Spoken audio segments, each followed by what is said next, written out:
So you really think that Cubs can win the division in 2022, they say? Why, yes. Yes, I do. And I'll give you another reason why. We'll make that 3 reasons why on an all-new Locked On Cubs now. You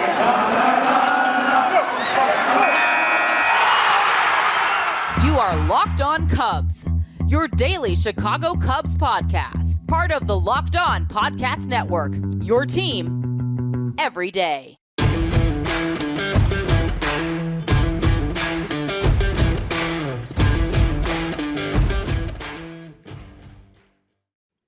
Good morning to you. Welcome on in. This is Locked On Cubs, part of the Locked On Podcast Network. I'm your host, Andrew Bellison. Great to have you with us. For those of you that don't know me, I was the public address announcer at Wrigley Field for 10 seasons and now am thrilled to be part of the Locked On Cubs family as host of Locked On Cubs. Thanks for taking the time to make us your first listen each and every morning. We appreciate you more than you know. This, I promise you. Whether you're in the car, headed to work, going to school, at home, thanks for turning us on. We're free and available wherever you find your favorite cast and also on YouTube. Check us out. Locked On Cubs YouTube channel. Awesome, awesome stuff. Engage with us on social. Love to hear from you guys at Chicago Cubs PA, at Locked On Cubs. We need to take you back to sunny Arizona later in the show. Enough of this nasty cold and rain. We're going to catch up on our spring training notebook with the latest goings on from Sloan Park today. We've also heard skipper David Ross say that the designated hitter slot this year for the Cubs is going to be somewhat of a carousel, but who exactly are the ponies involved on that ride? But first, you look at me like I'm crazy. Yes, the Cubs can win the division in 2022. Do you really think that's true? I've been asked. I'm not preaching it here for fun. I clearly believe this. I highlighted a mega reason last week why I felt this was a feasible outcome in 2022, and that has to do with their sudden strength up the middle. A glaring weakness last year at the shortstop and second base holes. They have solidified the area defensively with a really nice group of players, including Gloveman Andrelton Simmons at short, along with Nico Horner at that position as well, and also now Nick Madrigal at second base, who made his Cubs debut the other day, albeit in spring training. Cubs have a ground ball rolling staff. They're a worm burner staff, and that's a good thing. Worm burners, when you're on the mound, are good. Worm burners when you're on the tee box at the golf course, not so good, especially at the top with the ground ball inducing guys, Hendricks, Miley, Stroman. So that sudden strength up the middle of the field is key defensively for the pitching staff that the Cubs have put together. Tommy Hotovy spoke to this earlier in spring training as well. Keep in mind, 57% of Stroman's outs last year came on the ground. So I'll let you do the math on how important it is to shore things up the middle. Not only does this offer a nice rotational setup, you've got a couple great top of the order guys too, which is another reason that I discussed the other day. Table setters in Madrigal and Horner, assuming they hit at the top, which David Ross said they likely will, although they might move around a little bit here and there. Their contact guys now are both healthy after battling injuries last year. Why is this key? It's a wonderful change of pace offensively compared to the power/strikeout combination approach we saw from so many other players last year on a team that led the league in strikeouts. Table setters, contact, ball and play. Love, love, love that. So, on top of that sudden strength up the middle, what's reason number 2, or is it more like 2, 3, and 4, that the Cubs can be division champions in 2022? Well, the aforementioned three-headed monster of Hendricks, Stroman, and Wade Miley at the Cubs, top of the Cubs rotation is your answer. Before we go forward, let's rewind a little bit. Take the clock back to 2021. I want to tell you, you might want to look away. If you're on YouTube with us, you might want to plug your ears.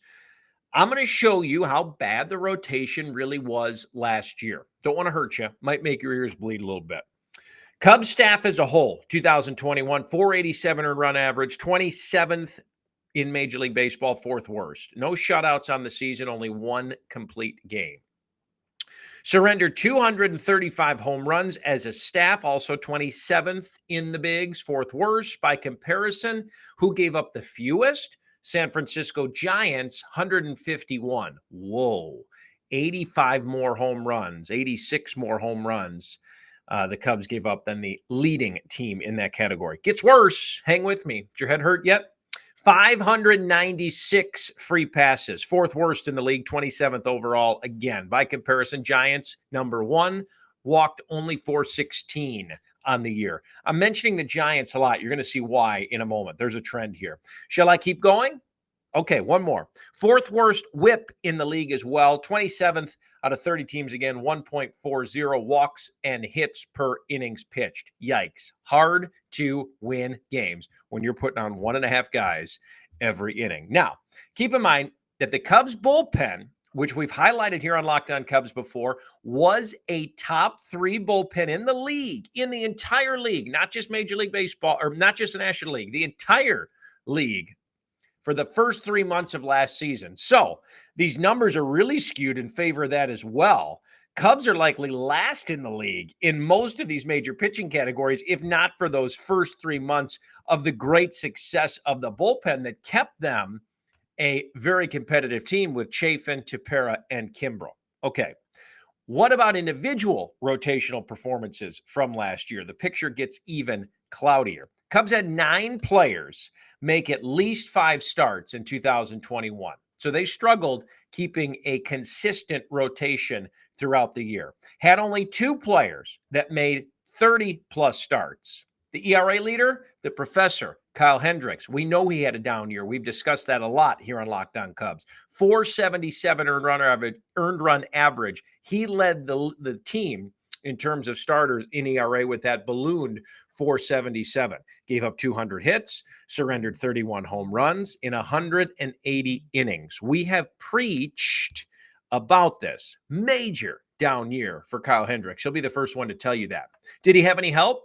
No, none at all. Zach Davies was second in command, and he was not much better.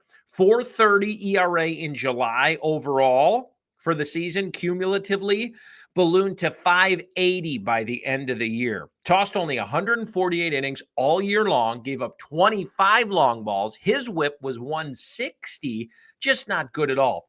15-plus earned run average in September as well. And he made 5 or 6 starts, I want to say. So that was a large enough sample size to say he had a horrific month to close the year. The best of the rest, can we even call it that? Adbert Alzolay struggled with the long ball. We've talked about that. 25 home runs as well. Arrieta's short-term back here was a flop, as we know. Still a Cubs legend for what he did, but we could forget about last year. What am I getting at? It was ugly at the top, and the best of the rest was not so good either. Just bad news all around. So how can I sit here as host of Locked On Cubs with somewhat of a baseball mind, I'd like to think, and say that the Cubs rotation is suddenly reason number 2 that they can win the division? Well, the retooling is clearly evident. Here we go. Number 1, a Hendricks bounce back is inevitable. Murphy's Law, right? Will he regain that form we saw in 16, 17, 18, et cetera, et cetera?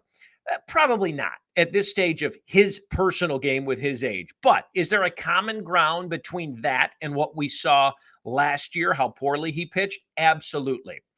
What's going to help him regain that form is some legitimate help at the top of the rotation, and that's Marcus Stroman. Nothing against Zach Davies, but the 1-2 last year of Hendricks Davies just didn't work. Stroman is a bona fide go-to guy, a number 1, although Hendricks likely going to get the opening day nod, and paired with Hendricks at the top gives you a legitimate 1-2 punch.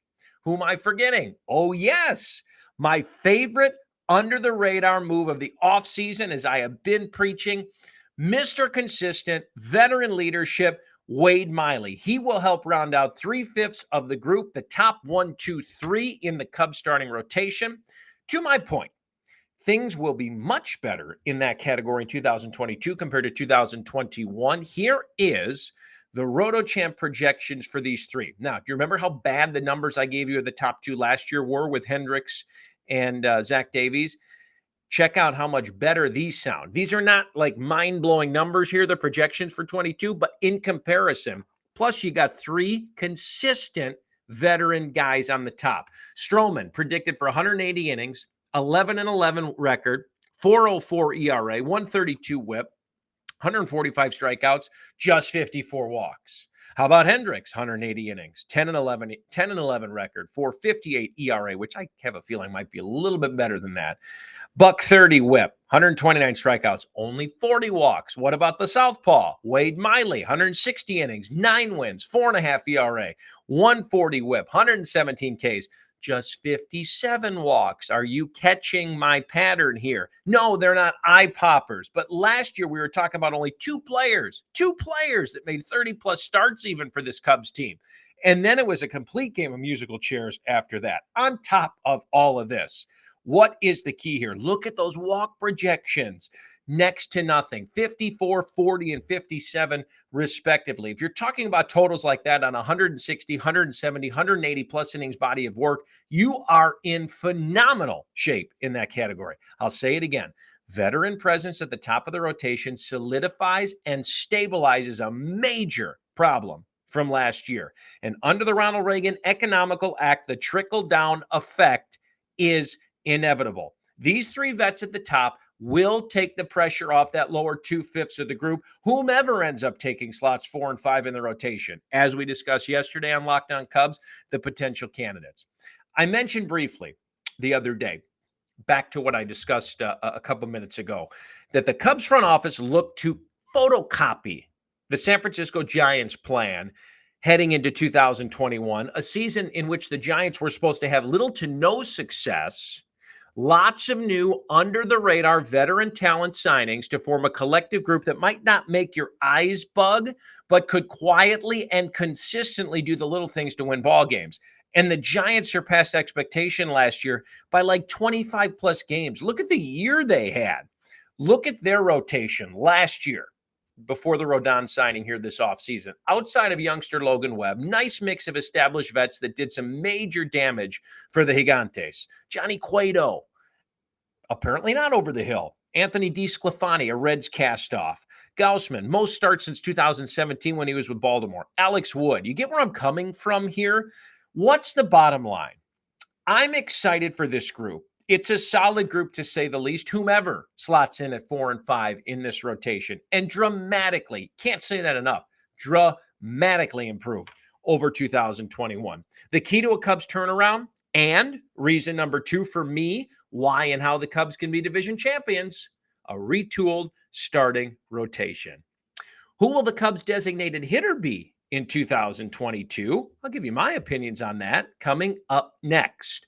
Before I do, it's that time of year again as college basketball's tournament is finally upon us. From all the latest odds, contests, and player odds, betonline.net is the #1 source for all of your sports betting needs and information.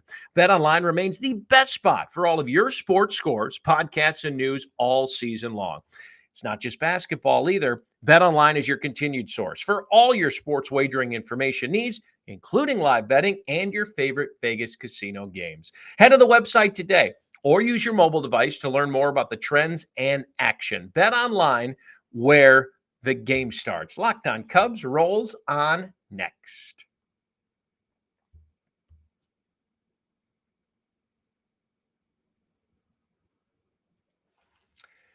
Welcome back in, everybody. I'm your host, Andrew Bellis, and this is Locked On Cubs, proudly part of the Locked On Podcast Network. Thank you for making us your first listen each and every morning. We are free and available wherever you source your favorite cast, so please download us today and subscribe with us on YouTube as well. It's free. Check us out, Locked On Cubs YouTube. We'd love you to subscribe to the show. Engage with us on social media at Chicago Cubs PA, at Locked On Cubs.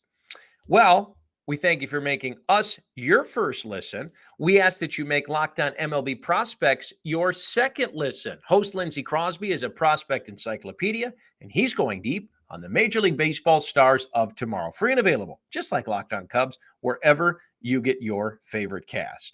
So, manager David Ross has a new wrinkle to deal with this year, whether you like it or not. That's right, it's the designated hitter. Sit here and scratch your head. Cubs have lots of options to fill that role, do they not? Let me tell you who I think should slot in. David has already said, listen, we are going to have a lot of options and a lot of people fill that role throughout the year. And I think that is the right way to approach it. Not that my opinion matters, but I am in complete agreement. What are some of the options? Well, Clint Frazier. Wilson Contreras' name has been thrown around quite a bit. Nick Madrigal, whom we discussed a little bit earlier in the show. What about Frank Schwindel?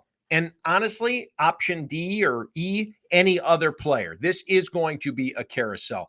Tons of options at Ross's disposal for the newly minted universal designated hitter. Still curious as to how you guys feel about that or not. Back in the shortened COVID season of 2020, when the National League did have the designated hitter spot for that short 60-game season, Cubs utilized it as a rotating position that essentially included keeping catchers Wilson Contreras and Victor Caratini fresh, which we love, and I want to see more of that this year, which we undoubtedly will. Expect something similar during this 162-game season. Wilson's one of the best offensive catchers in the game, and we have seen him run into some late season troubles with his lower half. Fatigue sets in from the beating you take behind the plate. This is an opportunity with the best backup catcher in baseball in Yan Gomes to give Wilson some rest. And I don't mean rest days off. Of course, there'll be some of those, but rest from out from behind the plate, not taking that hammer every day to keep him more productive, healthy, and fresh as the season rolls on. With the slew of innings hitting the backup catcher spot, slew of injuries that hit the backup catcher spot last year, in which they had 40,000 guys catch a game.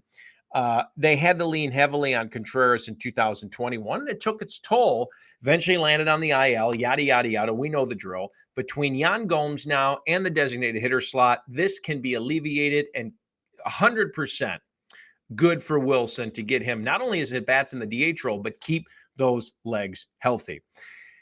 He's flashed his offensive potential in the past, and he has had great success, as a matter of fact, in the designated hitter spot. You want to check out some of these numbers? Maybe you know about these, but these are eye poppers. Contreras as a designated hitter in his career, 19 games, 421 on-base percentage, 4 home runs, 3 doubles, 954 OPS, which is an on-base plus slugging percentage. Yahtzee.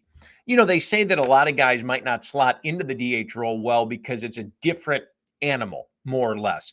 You're almost removed from the game, except for those 3 or 4 short at bats that you might have over the course of 3.5 hours. There is no trotting out to the field. There is nothing else to take your mind off what you're doing. Wilson, not one of those guys with those problems. He mashes in that role. Love to see that. Okay, so he's not going to be the DH every day. He's going to catch, right?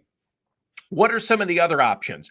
How about Clint Frazier? Figures to be a really strong candidate for the designated hitter spot. Let me remind you about Frazier. Yankees and him parted ways earlier in the offseason. Just 27 years old, former 5th overall pick in 2013, known more for his bat than his glove. He's a minus 20 defensive run saved guy in more than 1,500 innings as an outfielder. So really good designated hitter candidate, although we'll see him in the outfield as well, I'm sure. As we have mentioned, Frazier dealt with some strange vertigo issues last season, but still posted a 267 average, 347 on base, and 497 slash line. That's an 845 OPS with 20 home runs and 64 ribbies in 108 games between 19 and 20 with the Yankees, not counting the injuries and the vertigo issues last year. At the moment, Cubs have a ton of outfielders, and the DH spot is another way to get Frazier at bats, and with his bat is the way he excels. Ian Happ will also play DH, maybe even early in the season, more so than later on as he rehabs that elbow on his throwing arm as well. What about options on the infield? Well, the Cubs have a variety of depth options, some of which we've touched on up the middle. Horner, Simmons, Madrigal, Jonathan VR now in the fold, maybe going to play some third base as well. Frank Schwindel and Rivas both performed well as rookies in 2021. And while Rivas might start the season in Iowa, he could factor into the first base or DH equation later in the year. To our point of keeping Wilson fresh, the same can be said for Nick Madrigal and or Nico Horner, because you brought in the aforementioned Simmons and Jonathan VR. Madrigal and Horner both injury prone the last year or two, so keeping them healthy and on the field is key. Slotting them in at DH once in a while gives them a nice refresher while getting them at bats and keeping them in the lineup as well. A pairing with let me say this. On any given day, if you have Simmons at shortstop and Nico Horner at second base, say, you've literally got one of your best defensive infields up the middle in all of Major League Baseball. And plus, you've got your top of the order anti-strikeout table setter guy with Horner, which is awesome. So in short, like we said, like manager David Ross said, the designated hitter will be a rotating spot, as it should be. I agree with this 100%. Too many good options to leave one or two guys in that role. Plus, the ability that it gives you to enable field off days for guys as the season grinds on is honestly, it can't be overstated.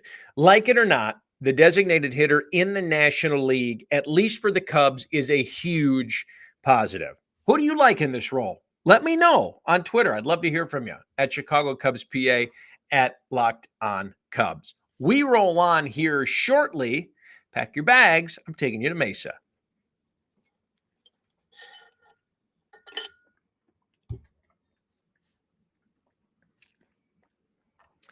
Welcome back into Locked On Cubs. I'm your host, Andrew Bellison. Great to have you along with us. Happy Thursday to you. Hope you're having a great week. Hope you're enjoying Locked On Cubs. I want to thank you from the bottom of my heart for being part of the Locked On Cubs family. Check us out on YouTube. Subscribe. Locked On Cubs YouTube. We're free and available wherever you download your favorite cast.